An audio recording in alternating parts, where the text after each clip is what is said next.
I will give now the floor to President Faroole. The floor is yours. Thank you, Mr. Chairman. Bismillah ar-Rahman ar-Rahim. Mr. Chairman, Honorable Ministers, Excellencies, ladies and gentlemen, good afternoon. Our sincere appreciations go to the European Union for organizing this historic international conference for Somalia on the New Deal framework for fragile states. I would like also to take this opportunity to thank the European Union, the African Union, and the IGAD for their generous support to alleviate the plight of the Somali people and for hosting Somali refugees, and we will never forget your commendable support. Mr. Chairman, Puntland welcomes the New Deal framework as held wide consultation and has submitted the development priorities to be incorporated as a component into the New Deal Compact for Somalia. Mr. Chairman, I wish to take this opportunity to highlight a few important points. We are gathered here today to help Somalia emerge from this dark period of history. In 2012, the Provisional Federal Constitution became the first constitution produced in a consultative process among the Somali people for the first time since the Somali Constitution was abolished by the military regime 44 years ago. This marked a moment of hope and optimism that Somalia will begin to re-emerge from the path of self-destruction and a national agony. Somalia opted for federalism as it offers the only viable option to reunite the fragmented regions and territories of Somalia. Indeed, federalism is itself a model for reconciliation and prevents abuse of power at the center by a military dictatorship or a small extremist cult. That federalism allows inclusivity and permits power to be exercised close to the people. Mr. Chairman, Somalia's federal system is currently under development, and the constitution needs to be adhered to and reviewed, but the legal process must be followed.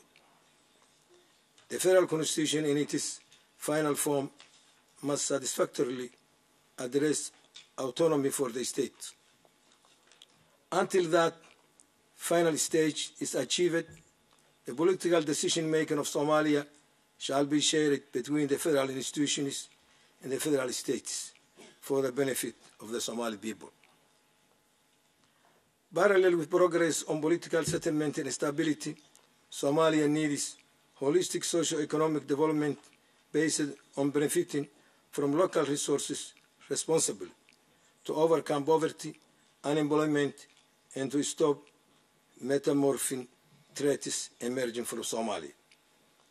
This will give Somalia the opportunity to grow economically together with the sub-region. Somalia cannot afford to lose more time and bear more suffering, as the Somali people are eagerly expecting us to deliver on our promises to see a reconciled, reconstructed Somalia in peaceful election by 2016. The Somali people cannot afford another wasted momentum. The country must go forward, and we must deliver. Mr. Chairman, Puntland State has played an instrumental role by establishing institutions for governance, law enforcement, and basic service delivery in its territory. We fought against Al-Shabaab terrorists and pirates in Puntland. We continue to prevent the threat of terrorism and piracy in the region. Our example will serve as a model for the Jubaland interim administration in future federated states.